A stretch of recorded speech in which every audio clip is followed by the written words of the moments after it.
Vous avez des questions à poser à Pierre?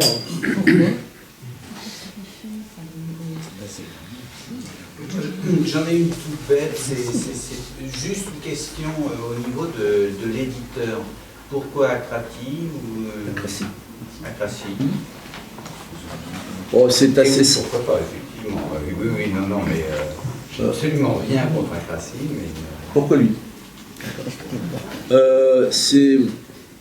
Je suis invité en 2011 à faire une petite conférence sur la Palestine à Poitiers par Jean-Pierre Duteuil. Donc Jean-Pierre Duteuil, pour ceux qui ne savent pas, mouvement du 22 mars, mais pas libéral-libertaire comme l'autre, de qui je veux parler, mais resté communiste libertaire et qui est un des principaux animateurs de l'organisation communiste libertaire et c'est lui Akrati principalement. Et on discute, et puis au cours de la discussion, il y a ma compagne et il y a lui, et vient l'idée, mais avec tout ce que tu as comme texte, pourquoi tu ne ferais pas un livre? Alors je dis, oh là là, ça va me prendre du temps, et puis il faut trouver un éditeur, etc. Alors tout de suite il a dit, si tu te décides à l'écrire, l'éditeur c'est moi. Et donc j'ai un peu regardé que tous les textes que j'avais, plus ceux que je pouvais retrouver, donc voilà, ça s'est passé comme ça. Mais bon, je suis communiste libertaire, et j'écris très régulièrement sur la Palestine, dans Alternative Libertaire, et dans le Frère Ennemi, qui est courant alternatif, qui est le journal de l'OCL. Je me sens chez moi avec eux, quoi.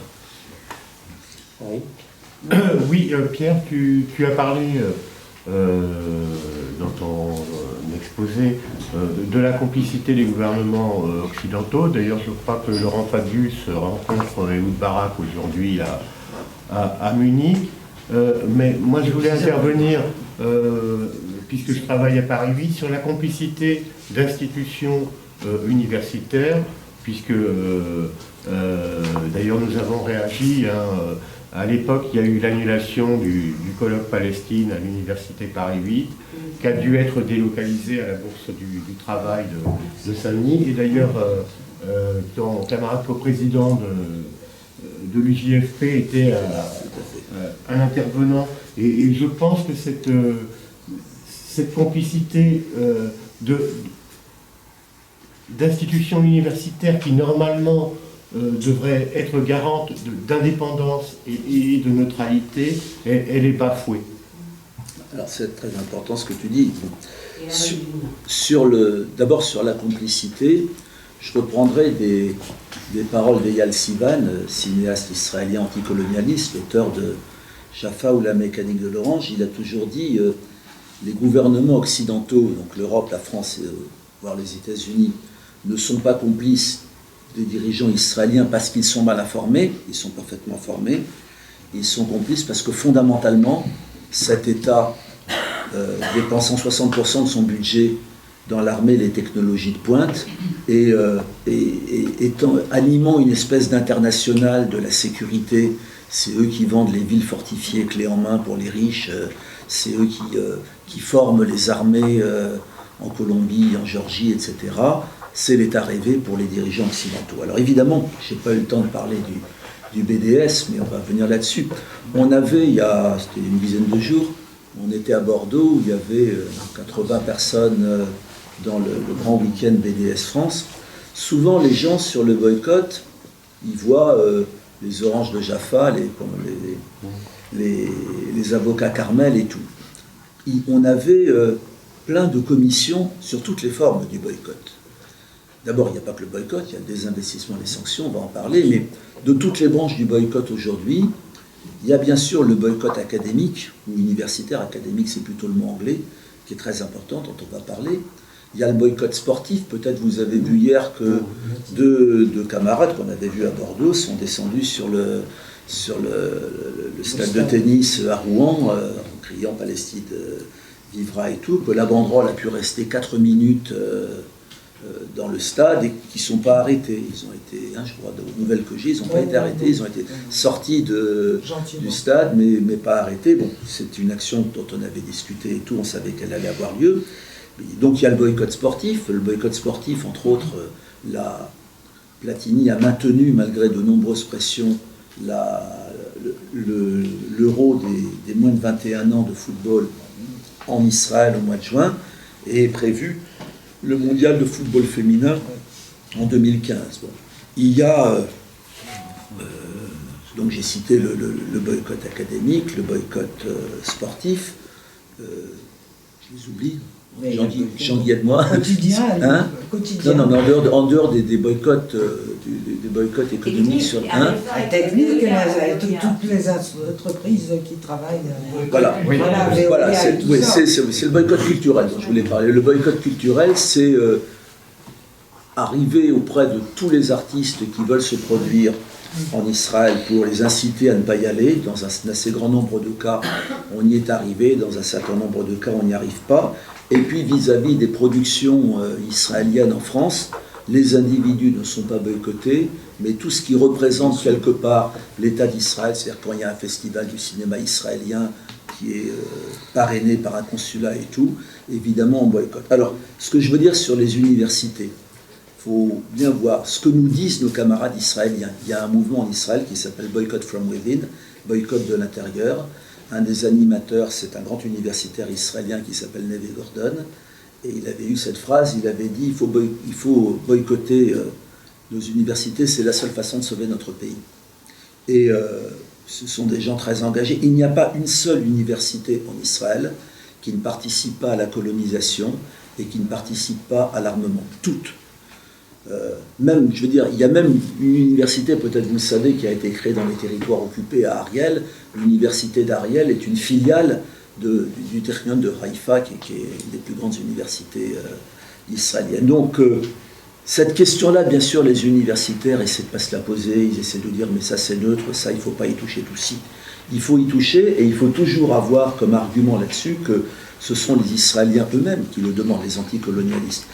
Quand la dernière mission, dans le livre, il y a un chapitre sur les voyages que j'ai fait en Israël-Palestine, et lors de la 166e mission, qui était la mission judéo-arabe, on est parti là-bas avec le bureau national de l'Association des travailleurs maghrébins de France, et avec une autre association franco-marocaine, et avec un militant de la Fédération tunisienne citoyenne des deux rives. Et dans les visites que nous avons faites, nous avons été à la coalition des femmes à Tel Aviv, où il y a des Israéliennes et des Palestiniennes d'Israël, et c'est elles qui enquêtent. Elles ont créé un site qui s'appelle Who Profits, qui profite. C'est elles qui enquêtent sur toutes les firmes, israéliennes ou étrangères, qui vivent ou profitent ou vivent de la colonisation. Et donc, voilà, il n'y a pas une seule université qui ne participe pas à ça, donc voilà, le boycott. Et après, la complicité des Français avec ça. Pascal Banzac, tu es au courant comme moi. Mais soutenu par Tartakovsky, l'actuelle présidente. Comme Pierre répond au fur et à mesure, je donne la liste actuelle des questionneurs. Hélène, toi-même, Claude, moi-même, toi et toi. Et Yann et toi. Là, il y a Gisèle. Yann sera Gisèle. Vas-y, c'est à qui là? Là, c'est à Hélène. Hélène. Pendant des années, les Palestiniens ont été à la pointe des mobilisations révolutionnaires et aujourd'hui ils sont dans une situation particulièrement difficile. Et tu n'as pas parlé des mobilisations révolutionnaires en Afrique du Nord, au Proche et Moyen-Orient. Moi, j'aurais aimé savoir quel impact, par exemple, la chute de Mubarak et puis aujourd'hui, quel impact les mobilisations en Syrie et quelle relation, enfin comment tu vois les choses, tu vois? Dans le livre, il y a un chapitre là-dessus, sur le printemps arabe, également qui s'est doublé pour moi du fait que depuis que le printemps arabe a commencé, je suis assez systématiquement sollicité par les médias du monde arabe, du Maghreb, et il y a plusieurs interviews qui ont été données à plusieurs journaux algériens, à un journal marocain, et qui tournent justement sur les questions dont tu parles. Alors, si on commence par les Palestiniens, souvent ici en Europe, on a la vision Fatah-Hamas. Je pense que le Fatah et le Hamas ne représentent qu'une partie du peuple palestinien. Quand on avait été reçu par le maire FPLP de Bethléem, il disait à eux deux, ils représentent peut-être 30% des Palestiniens. Alors je ne sais pas si son chiffre est juste. Mais ce qui est certain, c'est que nous avons aussi dans l'image, ce que tu as dit, la participation énorme des Palestiniens à un mouvement révolutionnaire mondial dans les années 70, un mouvement où tout le monde s'y est mis pour essayer de les exterminer. Évidemment, le septembre noir du roi de Jordanie, c'est un coup terrible qui leur est porté. On oublie souvent que le roi Hussein a reçu une espèce de pont aérien d'aide de Golda Meir qui est au pouvoir à l'époque. Les Palestiniens vont subir des coups absolument terribles pendant la guerre du Liban, et là encore, ils les subissent des deux côtés, parce que Sabra et Shatila, c'est les phalangistes avec l'aide israélienne. Il y a 2 films qui sont sortis là-dessus. Je vous conseille le film allemand Massacre, où on voit des gens qui ont participé au massacre et qui acceptent de témoigner 20 ans après. Et on voit en même temps les images des phalangistes qui étaient en villégiature à Eilat entre 2 massacres. Bon. Donc ce camp révolutionnaire palestinien n'a pas disparu. Il y a toujours une gauche palestinienne. On a eu la chance d'aller au Forum social mondial de Ramallah, même si le forum était dédié à l'éducation. On a vu ses camarades. J'ai fait la manif d'ouverture de ce forum, et bon, c'était dans le cortège FPLP. Le FPLP existe toujours à des militantes et des militants. Salah Hamouri, qui vient d'être libéré après 7 ans de prison, était au FPLP. La direction politique du FPLP, ils sont en prison à vie, Ahmed Sadat et tout, mais ce parti a des maires, a des élus, a une vie. Donc il n'y a pas de disparition du camp révolutionnaire en Palestine.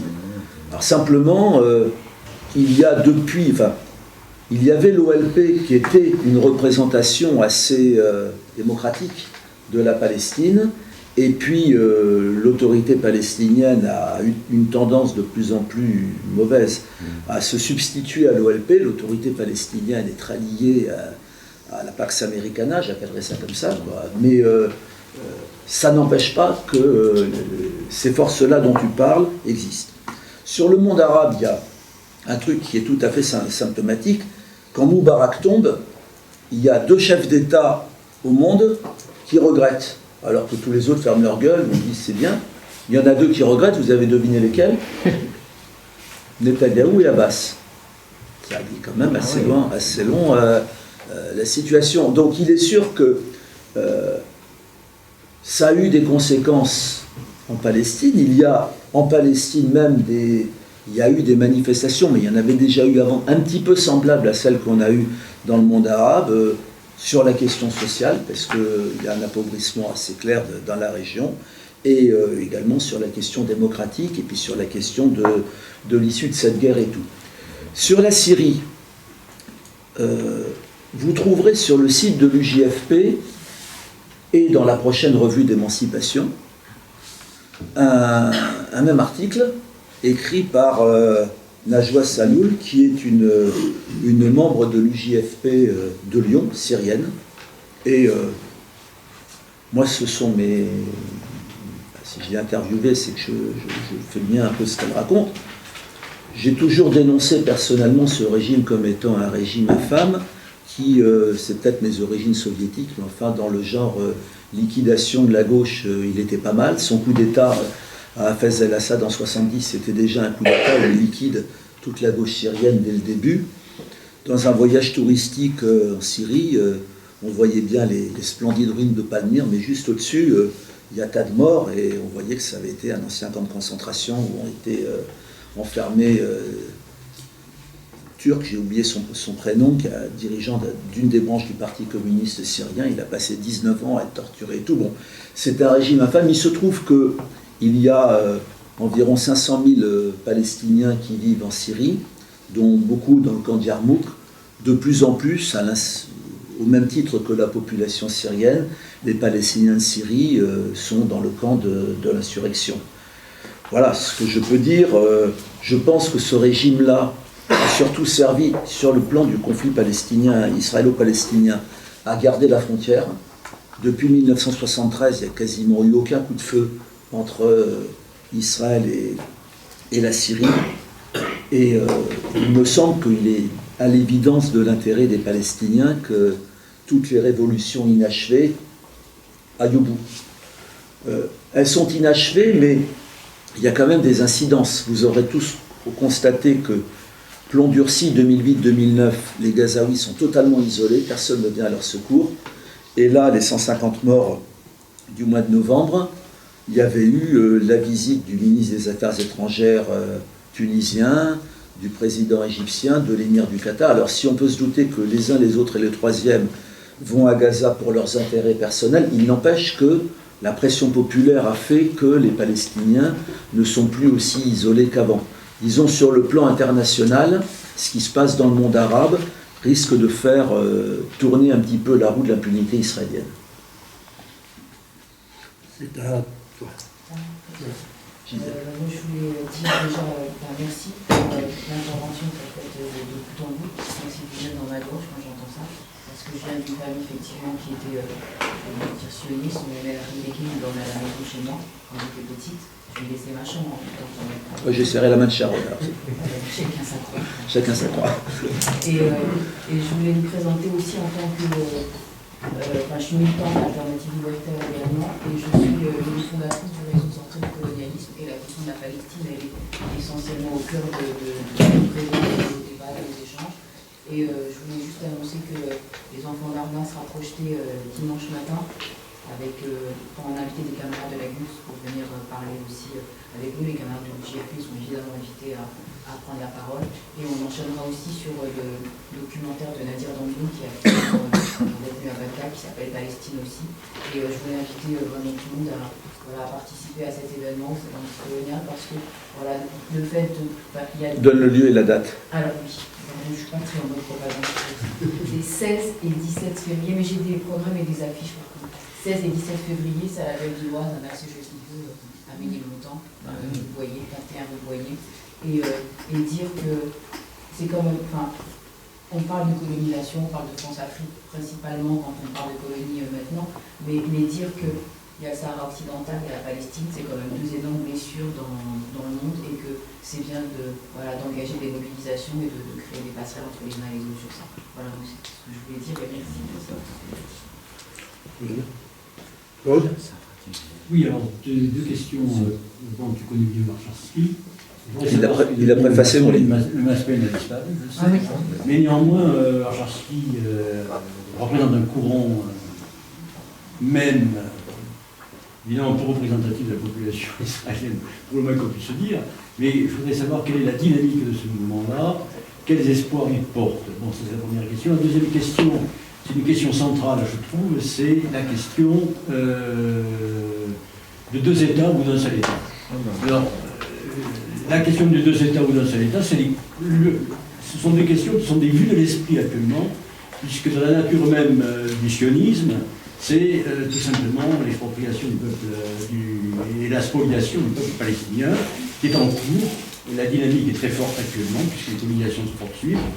Et donc, quand on pense soit deux États, soit un État, ce sont des vues de l'esprit. Et quant à choisir une vue de l'esprit, on veut qu'il y ait une qui soit crédible. Et là, pour moi, la seule voie possible, c'est un seul État. Autrement, on ne peut pas imaginer le droit au retour, on ne peut pas imaginer l'égalité de droit, etc. Et s'il y a deux États, eh bien, il y aura un État fort, qui aura tout le soutien de l'Occident et des Américains, qui sera donc l'État d'Israël, avec un potentiel économique, militaire, etc., qui fera une superpuissance par rapport à un État palestinien qui sera inexistant et dans l'impossibilité, quoi qu'il en soit, ne serait-ce qu'un peu de l'économie, de pouvoir se vivre. Et donc, persistera à être une colonie de l'État palestinien. Donc, aujourd'hui, la question centrale, c'est de défendre l'idée d'un seul État pour les Palestiniens. Je vais essayer de répondre. Tu as deux questions bien pointues. Et donc, d'accord. Alors, sur la Matzpen, Alternative Libertaire m'avait demandé un article sur la Matzpen que je me sentais incapable d'écrire. J'ai donc demandé à Warshawski, qui en avait fait un, c'était il y a 2 ans. Bon.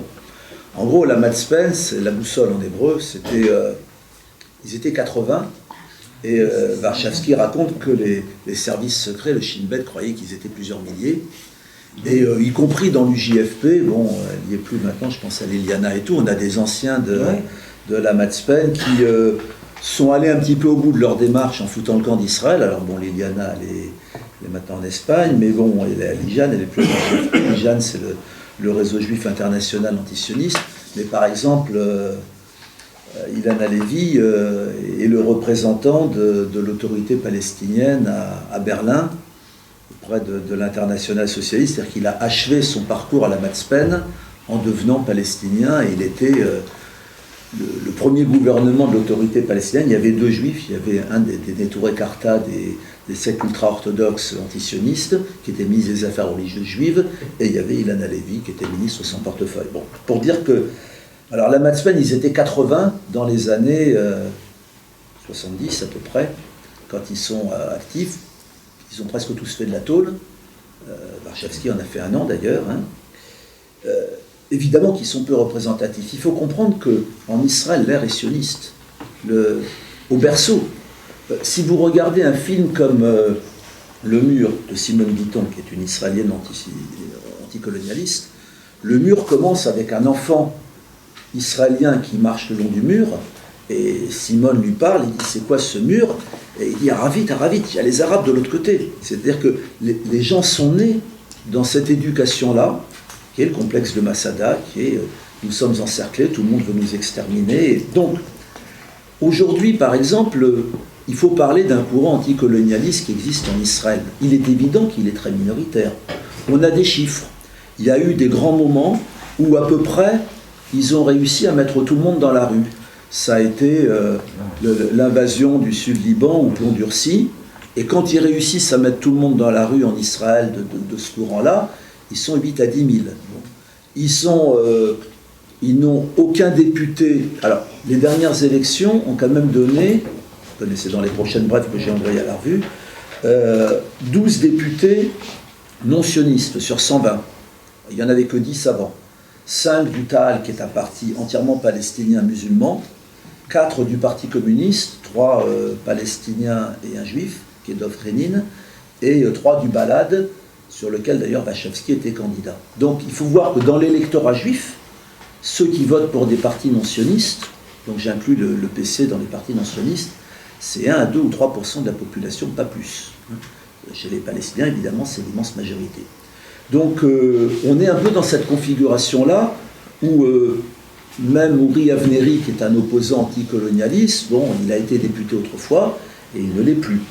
Cela dit, je compare toujours ces anticolonialistes israéliens aux porteurs de valises français, c'est-à-dire à des gens qui sont complètement dans la minorité et à contre-courant d'une idéologie dominante, mais dont l'action est bien plus importante que ce qu'ils représentent numériquement. Et ces anticolonialistes israéliens, si l'avenir n'est pas barbare, ce sera grâce à eux, comme la poignée de militants blancs, les Joe Slovo et tout, ou le chanteur, là, comment il s'appelait, le chanteur zoulou, Johnny Clegg, voilà. Ces gens-là, ils n'ont pas hypothéqué l'avenir parce qu'à un moment où c'était pas porteur, ils ont fait les actes qui permettaient que l'avenir ne soit pas fermé. Donc voilà, ils sont très peu. En même temps, il y a quand même, pendant très longtemps, ils ont eu peur qu'ils allaient tous devenir très vieux et qu'il n'y aurait personne derrière.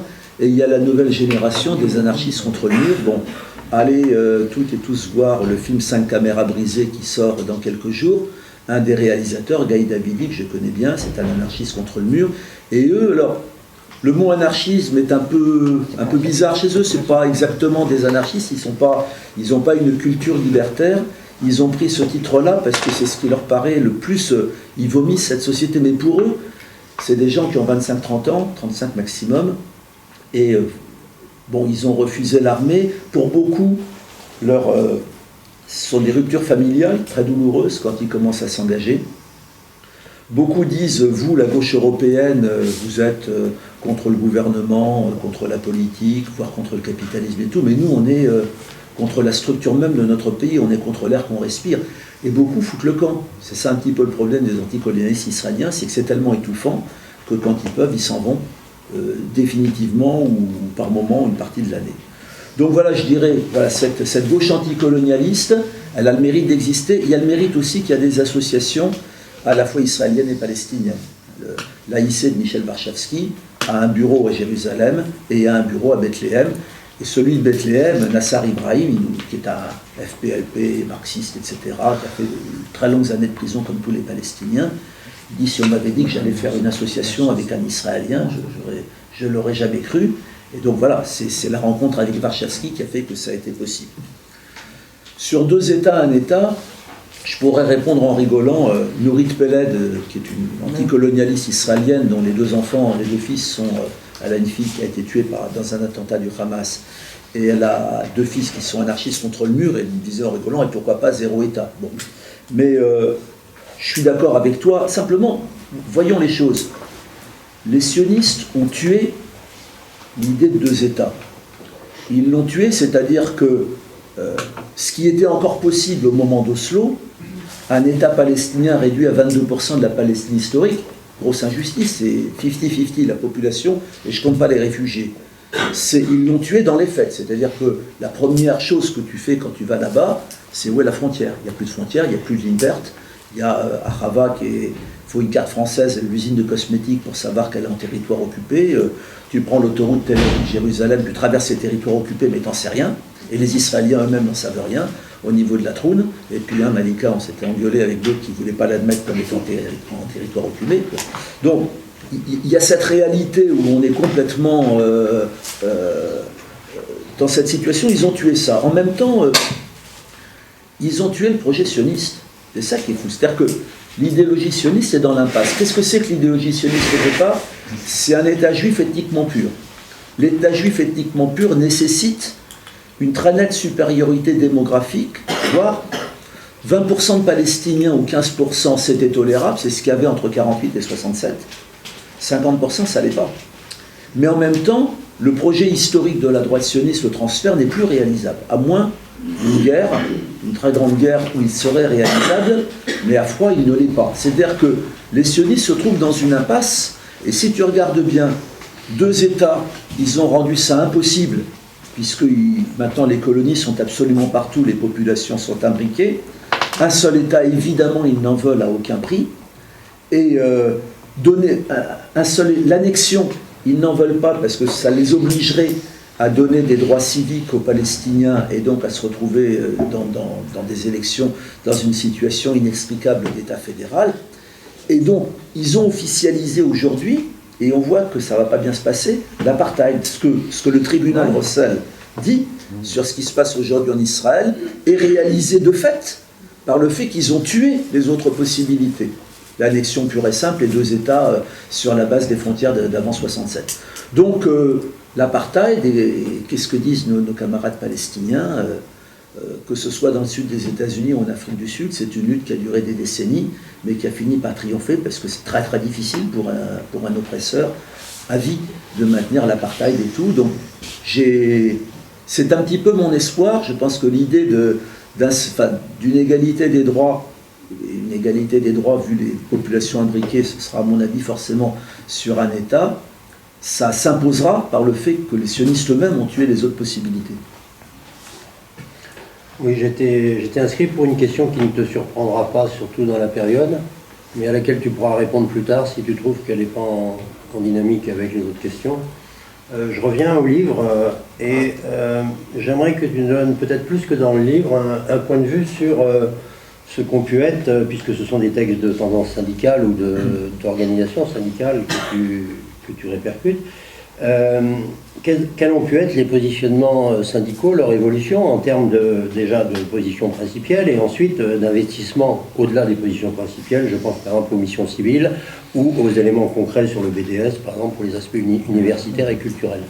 Mais tu peux y répondre plus tard si tu prends je suis, comme une partie des militants d'émancipation, je suis au SNES depuis 39 ans, et la position de mon syndicat sur la question, et c'est décrit dans le livre à travers plusieurs textes, ils ont toujours été en retard d'une guerre. Il y a... Oui, pas que le SNES. Vous avez parlé de l'ensemble des syndicats. La CGT, c'est... Bon alors, le problème, si on regarde aujourd'hui par exemple, nous avons, pour ceux qui sont à la FSU, un congrès national qui démarre dans 10 jours. Pour la première fois, le texte sur la Palestine, c'est pour ça que je ne m'y oppose pas trop, comporte le mot tribunal Russell, le mot apartheid et le mot boycott des investissements sanctions, donc miracle si j'étais religieux. Et bon, mais ils sont quand même en retard d'une guerre, c'est-à-dire qu'ils définissent le boycott comme étant le boycott des produits des colonies, ce qui évidemment est faux. Il s'agit du boycott de l'entièreté de l'appareil de répression et d'occupation israélien. Et puis, en même temps, au dernier congrès du SNES, donc c'est il n'y a quand même pas très très longtemps, c'était à Reims, donc c'était il y a un an, au dernier congrès du SNES, ils ont invité en catimini un délégué de la Histadrout, qui est le syndicat sioniste, fondé en 1920, dont le premier acte de guerre a été en 1936 de rompre la grève générale palestinienne, de briser la grève générale palestinienne en ouvrant le port de Tel Aviv, et qui comporte dans ses statuts la défense du travail juif. Et aujourd'hui, les milliers de travailleurs immigrés thaïlandais ou africains de l'Est qui arrivent en Israël ne peuvent pas se syndiquer évidemment à la Histadrout, et ils ont fondé un syndicat qui s'appelle le Pouvoir des Travailleurs.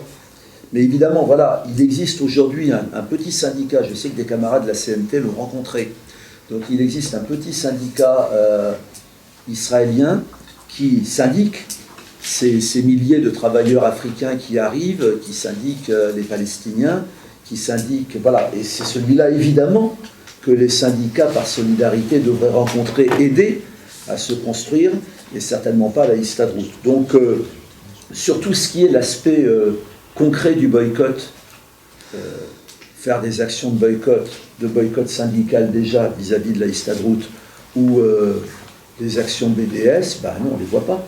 Et carrément, au niveau de la CGT, l'ancien responsable de la CGT qui s'occupait de ça, Jean-François Courbe, qui avait des actions particulièrement courbes au moment du bateau pour Gaza. Hein, de dignité. Oui, voilà, c'est ça. Et bon, il n'est plus là. Il y a une camarade qui a l'air, enfin qui est au moins sur nos listes de boycott des investissements sanctions. On peut espérer une évolution des positions de la CGT, mais enfin c'est pour l'instant extrêmement lent. Donc il y a une frilosité du mouvement syndical qui, quand ils veulent voir les Palestiniens, ne rencontrent que les syndicats officiels dépendants de l'autorité et pas les vrais syndicats qui représentent l'immense majorité des travailleurs palestiniens. Bon, c'est à nous de bouger ça. Alors, je sais que mon livre, je l'amènerai au congrès de Poitiers, je suis à peu près assuré que il y en a plein qui me l'achèteront. Il y en a plein qui votent contre nos motions syndicales en congrès, et qui, une heure après, viennent me dire « mais tu pourrais pas venir dans ma ville pour faire une conférence ». C'est la schizophrénie syndicale qu'on connaît bien. On va faire son âme. Dans l'ordre, ce sera Eliane, Zora et Jean-Denis. Alors je dirais qu'il n'y a pas seulement de la schizophrénie syndicale, je crois qu'il y a de la schizophrénie même de certaines grandes associations qui se sont toujours engagées pour la Palestine, et du mouvement de certaines organisations qui ont milité pour la question palestinienne. Nous le voyons au sein même du collectif ou BDS, ça leur reste en travers de la gorge. Et que dès qu'une action peut réussir, avec les moyens qu'on a, ça leur donne de l'urticaire. Donc je crois qu'il n'y a pas que les syndicats. Il y a malheureusement des associations qui ont pignon sur rue palestinienne et qui mettent beaucoup de bâtons dans les roues à BDS. Personnellement, j'étais adhérent et du MRAP et de la FPS, et je n'ai pas renouvelé ces deux adhésions. Bon. La FPS aussi n'est pas d'accord. J'ai peut-être tort, mais je trouve que le mouvement de solidarité... Alors, j'en parle d'autant plus qu'il y a... N'en parle pas du... Non, mais tu peux faire du boulot à l'intérieur. Oui, je dis simplement, il y a fin novembre, début décembre, j'étais à Porto Alegre et au Forum social mondial pour la Palestine, et par rapport au mouvement de solidarité français, on est à des années-lumière. C'est-à-dire qu'à Porto Alegre, très clairement, l'appel du forum, c'était sur la base de l'appel palestinien, égalité des droits, fin de l'occupation, de la colonisation, droit au retour des réfugiés, et que l'entièreté des ateliers et des plénières qu'on a eus portaient sur tous les aspects du boycott, tous les aspects des réfugiés, et il y a des centaines de milliers de réfugiés palestiniens qui vivent au Brésil ou au Chili, ils étaient là, et il n'était pas question pour eux de négociations qui oublient les réfugiés comme l'autorité palestinienne en rêve. Donc voilà, je veux dire que je souhaiterais que le mouvement de solidarité en France en reste sur la question du droit international. Sur la question du droit international, il y a toutes les raisons de s'engager comme ça. Et c'est vrai que quand je lis sur des mails internes, ouais, mais il ne faut pas toucher à la légitimité de l'État d'Israël, ouais, mais quand même, soutien à la résistance, on ne peut pas admettre les Qassams qui tombent sur les villes israéliennes, ouais, mais le boycott, bon, ce n'est que des territoires des colonies, oui, mais les autres, bon, je pense que ces camarades ne voient pas la réalité. Voilà. Justement, c'était un des points, c'est que je trouve qu'en France, les mouvements qui soutiennent, je ne parle pas du JFP, qui soutiennent la cause palestinienne sont devenus très mous. Alors, je pense qu'ils n'ont pas fait l'œil d'Oslo, c'est pour ça. Est-ce qu'ils ont fait... ben oui, mais alors il faudrait qu'ils le fassent parce que les Palestiniens, eux, se font occuper et qu'il y a beaucoup d'actions qui se passent là-bas et que autant il y a 2-3 ans on serait sorti dans la rue, aujourd'hui on ne bouge plus. 100% d'accord. Voilà. Alors, bon, c'est vrai que la question d'un État, moi, m'interpelle. J'avais lu une intervention que j'avais reçue par mail de toi et vraiment ça me pose problème. Ça me pose problème parce que j'imagine très mal un seul État avec une cohabitation entre Israéliens qui ont la force et le pouvoir, et qui ont la force militaire, la force économique, tout ça, et les Palestiniens. Ou alors, je ne sais pas sur quelle base il faudra la faire. Alors 2 États, c'est vrai que tu as expliqué, aujourd'hui c'est sacrément compromis, mais il faudra bien quand même que les Israéliens comprennent qu'il faut qu'ils repartent sur les frontières de 67. Je voulais vous informer d'une chose, c'est que nous avons engagé un procès par rapport à l'arraisonnement du dignité. Donc bon, on est plus ou moins tous au courant. Bien entendu, Israël a fait valoir son immunité, ce qui est logique d'État. Ce procès va venir devant les tribunaux français, donc le 23 mars, si les souvenirs sont exacts, mais de toute façon, je ferai suivre, et qu'il serait très important qu'à l'audience, d'abord, ce procès pour nous est une campagne politique, qui est la campagne de l'embargo. C'est-à-dire que c'est la suite du bateau. C'est une continuité par rapport au bateau, il faut le comprendre comme ça.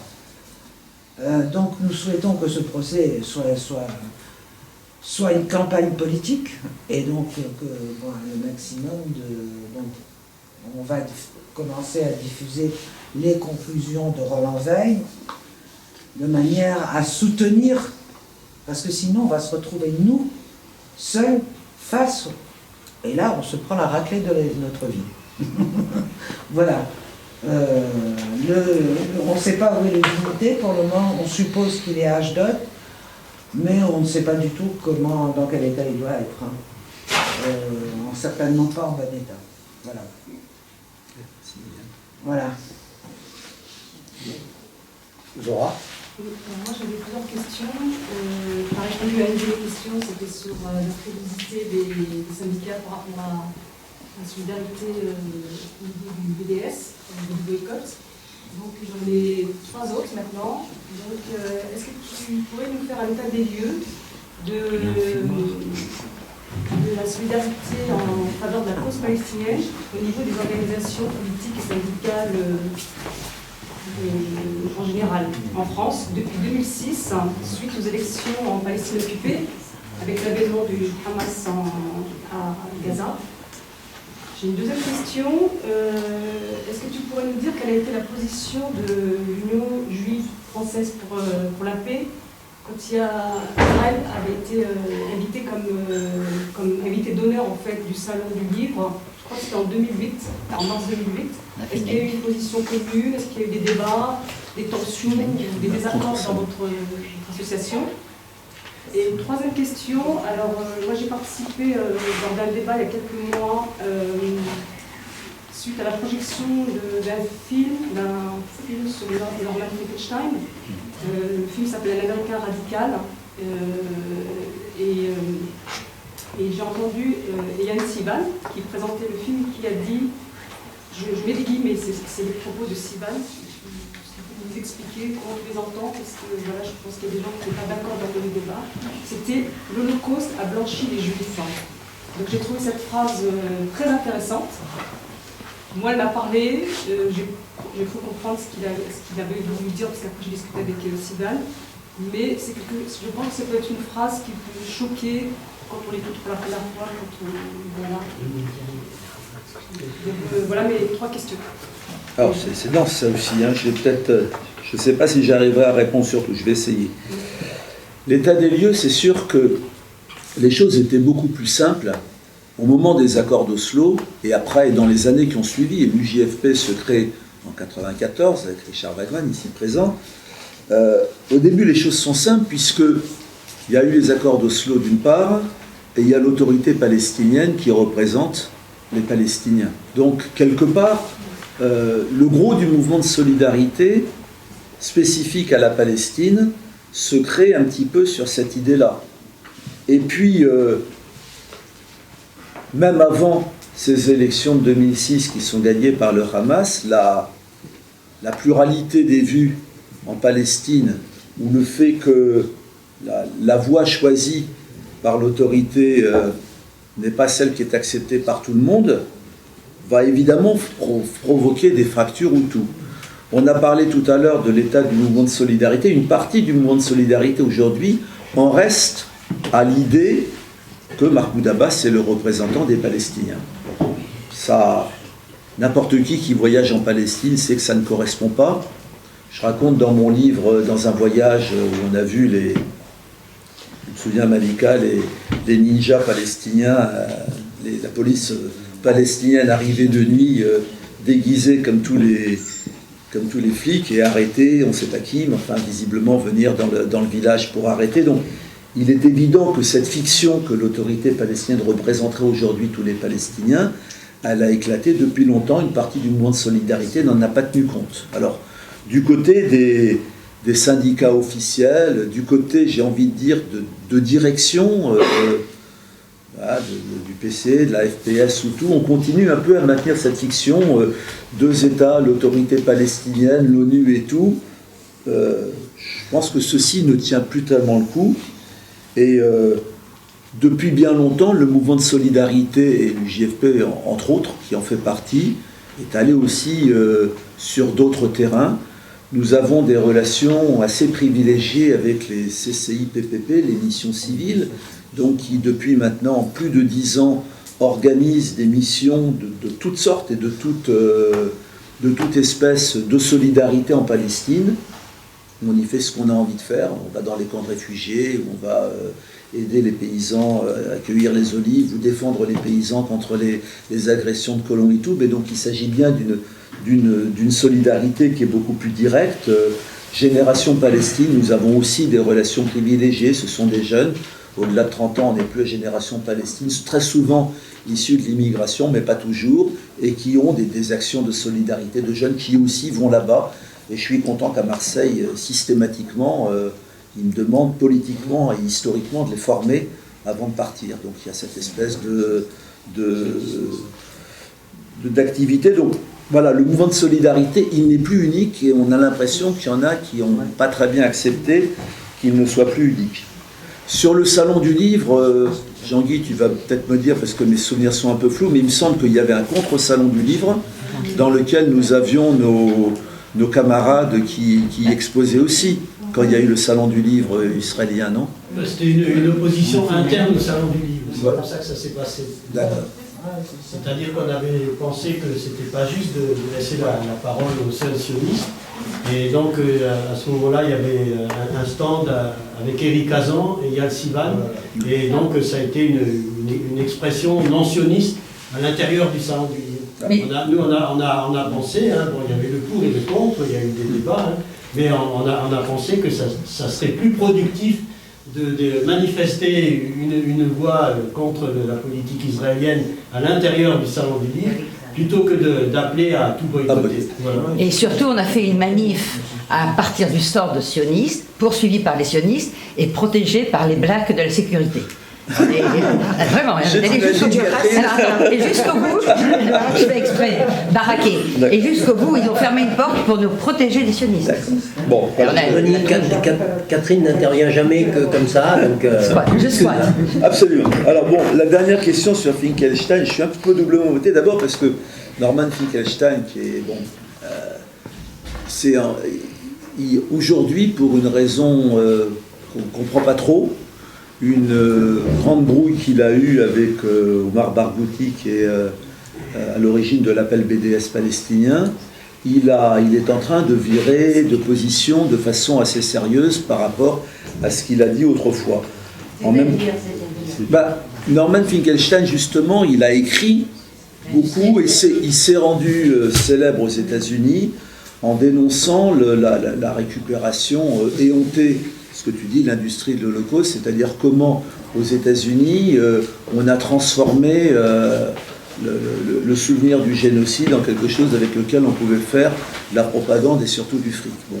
Il l'a dénoncé, peut-être pas toujours en des termes... les termes, on les comprend. Le terme que tu dis, l'Holocauste a blanchi les Juifs, moi je le comprends d'une façon qui est un peu ce que j'ai dit tout à l'heure avec d'autres mots. J'ai expliqué tout à l'heure que les Juifs ont été les parias de l'Europe, des Asiatiques jugés inassimilables, et que j'aime pas le mot Holocauste, j'aime pas le mot Shoah, je préfère dire le mot génocide nazi. Le génocide nazi les a fait passer de l'autre côté du miroir, et on en a fait des colons. Bon. Donc, c'est ce qu'il dit en quelques mots, l'Holocauste a blanchi les Juifs. Quand je dis l'extrême droite, son lien, c'était l'antisémitisme et c'est maintenant l'islamophobie, c'est quelque part aussi une façon d'avoir été blanchi, d'être passé de l'autre côté. Donc, je pense que les mots de Norman Finkelstein ne sont pas forcément très, très pédagogiques. Bon, je trouve que sur ces questions-là, il vaut mieux toujours être extrêmement précis pour ne pas avoir un revers de la médaille. Je dis, moi je comprends ces mots comme ça, il est évident que quelqu'un qui a envie de dire les antisionistes sont des antisémites va le comprendre autrement. Quoi. Pierre, justement, c'était pas les mots de... C'était les mots de Eyal Sivan. C'était bon. Voilà. J'adore Eyal, mais je pense que c'est pas très prudent de le dire comme ça, voilà. Même si on comprend. Alors, quel est le revirement de Finkelstein ? Finkelstein aujourd'hui dénonce assez lourdement le mouvement BDS, hein, c'est ça, et il le dénonce suite à une algarade qu'il a eue avec Omar Barghouti, mais donc il dit quelque part que finalement tous les gens de BDS ils veulent détruire Israël, ce qui par rapport à la violence de ce qu'a été l'engagement de Finkelstein est un peu étonnant. Mais voilà, tout le monde a ses évolutions. Répondez à toutes les questions. Jean-Denis. Oui. Je n'ai pas fini par une petite précision. Vas-y. Par rapport à votre association de J, est-ce que quand on est arabe, par exemple, comme moi, est-ce qu'on peut venir Les choses sont très claires. Nous avons des Arabes dans notre mouvement, nous avons des Goïs, je prends volontairement ces termes-là. L'Union juive française pour la paix, ce n'est pas l'Union des juifs français pour la paix, c'est une union qui veut porter une autre voix juive par rapport à la voix officielle du sionisme. Donc voilà, il y a évidemment des non-juifs à l'intérieur de l'UJFP, et c'est quelque part toutes les personnes qui, d'une façon ou d'une autre, ce mélange que les sionistes veulent faire entre juifs et sionistes, et cette façon de vouloir lier la question juive à la défense du sionisme, tous ceux qui sont révoltés contre ça et qui ont personnellement un engagement sur cette question-là sont les bienvenus dans notre association. Et donc, à Marseille, je me souviens, Faisal Chekali qui portait nos banderoles, et aujourd'hui Mouloud Belkolai qui porte nos banderoles et qui milite. En plus, lui, il est berbère et un gros défenseur de la cause berbère, et il est JFP à fond, et voilà, pas de problème. On n'a pas une politique de pureté ethnique. Voilà, nous ne faisons aucun nettoyage ethnique. As-tu As-tu terminé avec tes précisions dans les questions? As-tu bien terminé dans les réponses? Je crois, Jean-Denis, que cette fois-ci, tu vas pouvoir y aller. Oui, c'est pas vraiment la question, c'est plutôt une remarque qui va peut-être paraître légère après les intéressantes discussions qui ont eu lieu. Depuis que je suis à l'âge de lire à la presse, chaque fois qu'il y a un conflit dans le monde quelque part, il y a toujours des journalistes futés, qui se croient futés, qui expliquent ça par des conflits interreligieux. Je ne rentre même pas dans les détails, on y passerait la soirée, si on commence à donner des exemples. Mais ça nous a permis, au-delà du choc des civilisations, de découvrir les sous-tendances des grandes religions monothéistes. Voilà, on découvre les chiites, les alaouites, des choses comme ça, c'est intéressant. Mais ça n'explique jamais rien sur le conflit lui-même. C'est-à-dire que ça ne fait qu'embrouiller les choses. Et la plupart du temps, ça n'explique ni sur quoi le conflit va déboucher, parce que, et surtout, ça camoufle des causes économiques, sociales, idéologiques, même qui sont sous-jacentes à ces conflits. Et Pierre, je profite de l'occasion pour t'en remercier, parce que ça fait des années que je lis tes chroniques de l'école émancipée depuis l'émancipation. Justement, le point de vue que tu exprimes, pas seulement d'ailleurs sur l'affaire d'Israël et de la Palestine, mais sur d'autres choses qui se passent dans le monde, est d'un point de vue laïque. Et ça change toute la donne. C'est parce que c'est un point de vue laïque ce que tu nous expliques, que ça permet de comprendre effectivement bien et en profondeur les choses, et peut-être même d'y réfléchir par soi-même ensuite, et éventuellement de découvrir ensemble peut-être des solutions de sortie de ce genre de conflit. Espérons-le, ça c'est les souhaits qu'on peut faire. Et donc voilà, je t'en remercie. Et la présentation que tu as faite tout à l'heure a aussi mis en valeur ce point de vue-là. Ce que je répondrai sur quelques points, je dis, bon, par exemple, souvent, est-ce que juif est une religion?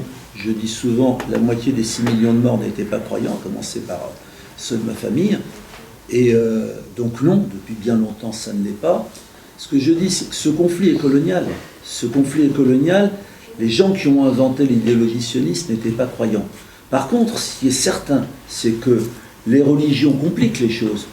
Dans l'article paru dans l'école émancipée sur mon voyage en 1994, donc on est 6 mois après les accords d'Oslo, je décris la visite de Jérusalem avec les 3 névroses religieuses, je les appelle comme ça, qui s'entrechoquent. C'est-à-dire qu'on a... J'arrive dans la mosquée Al-Aqsa, je tombe d'ailleurs sur la fille de Dany Barzagé, pour ceux qui la connaissent, et qui la connaissent aussi, Céline.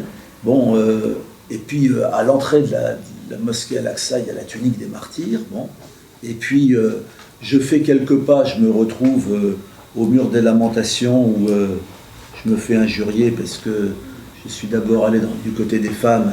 Puis je me refais injurier parce qu'allant du côté des hommes, j'ai pas la kippa, et où je vois des mecs qui prient avec la mitraillette Uzi en bandoulière, et puis 300 mètres après, je vois un prêtre espagnol en battle dress qui a une troupe de 10 pèlerins qui se font la Via Dolorosa à genoux avec une croix en plastique de 10 mètres. Bon, Jérusalem, c'est une ville magnifique, et il est évident que cet aspect-là complique la guerre. Mais quand on a dit tout ça, on n'empêchera pas que c'est une guerre coloniale, que c'est une guerre raciste, que ce qui caractérise la société israélienne, c'est avant tout le racisme, que les Bédouins du Negev, c'est pas parce qu'ils sont musulmans, c'est parce que, voilà, ils sont pas juifs, et donc on va leur piquer la terre et tout. Donc, ne jamais perdre de vue que si cette question est importante, il y en a une qu'il ne faut jamais oublier, c'est la question coloniale.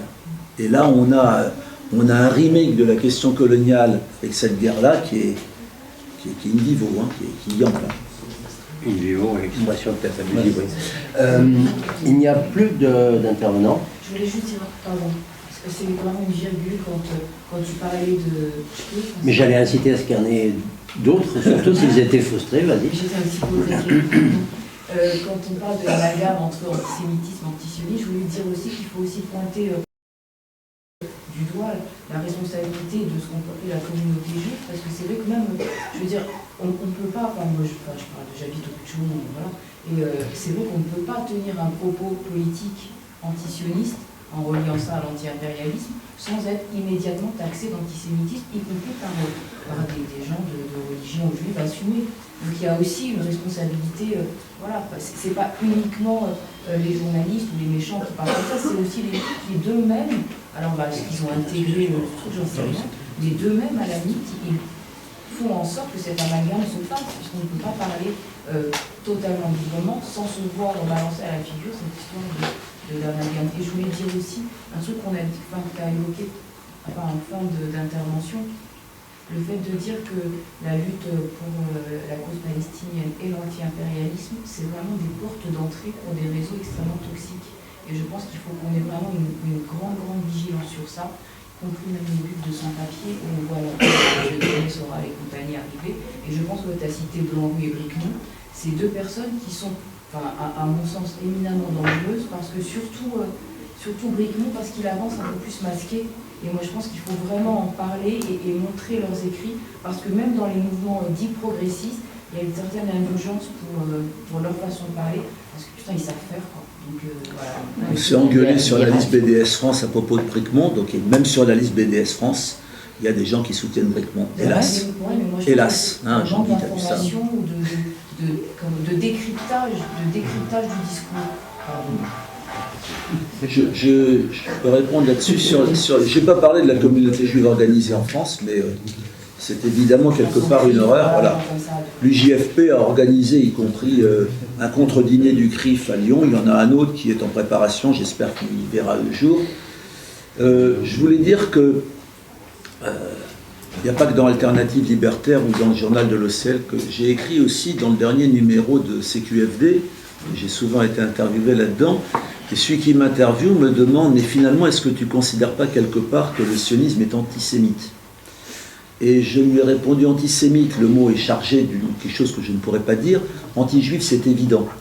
Et la première intervention publique que j'ai faite, celle qui m'a décidé à rentrer à l'UJFP, j'avais dit, pour construire l'Israélien nouveau, il a fallu tuer le juif.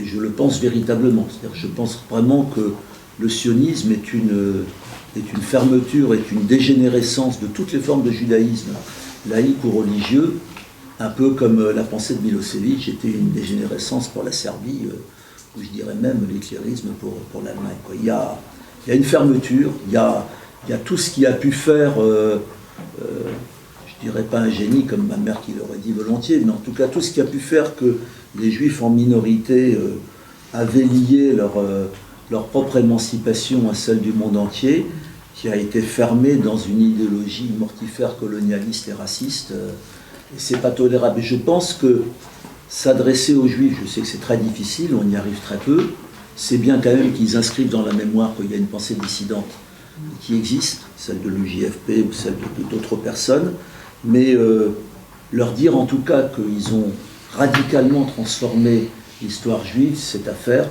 Il y a toujours une anecdote que je rappelle, en 1948, donc l'année de la création de l'État d'Israël, Menachem Begin, qui vient de faire le massacre de Der Yassin, le plus grand crime de guerre de la guerre de 1948, veut visiter les États-Unis, et les plus grands intellectuels juifs américains de l'époque, Hannah Arendt et Albert Einstein entre autres, écrivent au président Truman en disant « Begin arrive, c'est un terroriste, arrêtez-le ou expulsez-le ».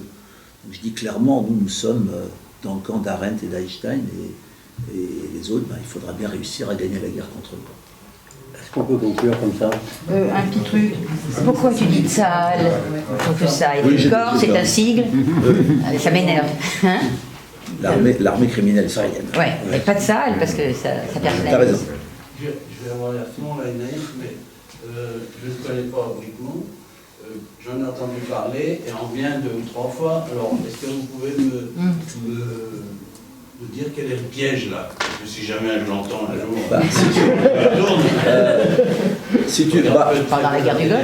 en quelques mots, si tu veux. Bon, d'abord, je me gêne pas dans le glossaire quand j'en parle. Je dis, à part ça, c'est un défenseur des OGM, mais bon, c'est pas le sujet. Mais bon, Bricmont fait partie de ce courant pour qui juif et sioniste, c'est pareil. Il a préfacé le livre de Gilad Atzmon, qui est un ancien Israélien qui a lâché la nationalité israélienne et est un saxophoniste qui vit en Angleterre et qui a écrit un livre où en gros Hatzmon dit que le problème, c'est pas le sionisme, le problème, c'est les juifs, qu'il faut rechercher dans le Talmud, il faut rechercher dans la nature même du judaïsme, ce qui est à l'œuvre aujourd'hui. Et Bricmont, il est là-dedans. Il est là-dedans. Il a, y compris par exemple, il est aussi dans l'idéologie de tout est permis au niveau de la parole. Donc il était à l'origine d'une pétition pour la libération de Vincent Renoir, qui est un néo-nazi français négationniste qui avait fait 1 an de prison. Bricmont a animé une campagne pour sa libération. Bon, je trouve qu'il y a tellement d'emprisonnés aujourd'hui que c'est pas forcément sur celui-là qu'il faut. D'accord, bon, bref. Voilà, c'est dommage parce que Bricmont, je le répète, est un ami de Chomsky et que Chomsky, voilà, c'est parfois d'ailleurs, Chomsky s'était laissé avoir pour Forisson. Chomsky avait préfacé, voilà, le livre de Forisson.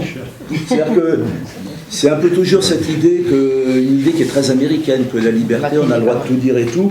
Je rappelle quand même que la radio d'Émile Colline au Rwanda, ils avaient tué personne à la radio, mais ils étaient quand même les principaux instigateurs du génocide, et que par la parole, Robert Brasillac aussi n'avait jamais tué personne, mais enfin quand même bon. Donc voilà, je suis en désaccord avec cette conception, on peut tout dire. Je suis encore plus en désaccord avec l'idée que quand des gens sont des pourritures attitrées, on les défend au nom de la liberté d'expression. Et je suis encore moins d'accord avec l'idée que juifs et sionistes c'est pareil, parce que les sionistes disent ça.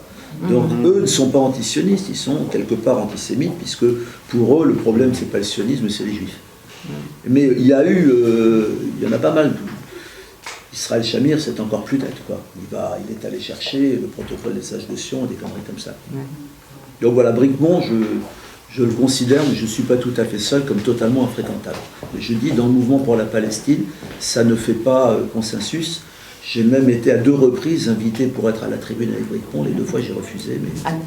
Avant la guerre des Golfe ? Non, récemment. Ah, récemment. Parce qu'il était bien.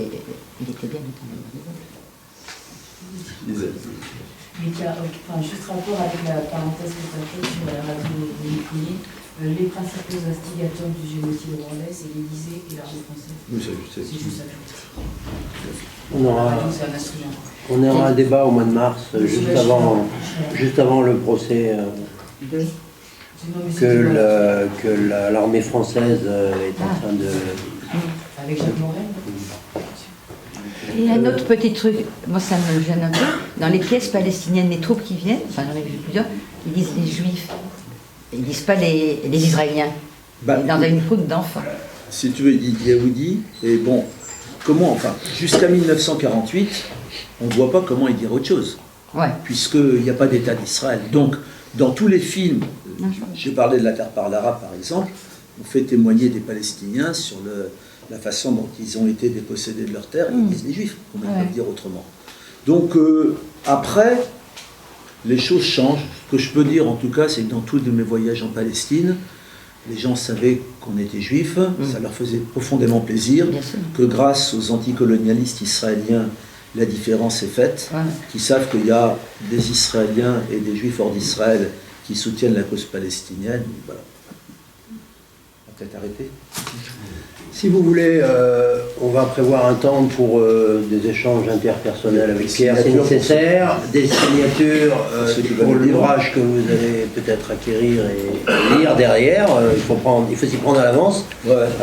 Et puis, après, on organisera peut-être une petite collation pour se remettre dedans.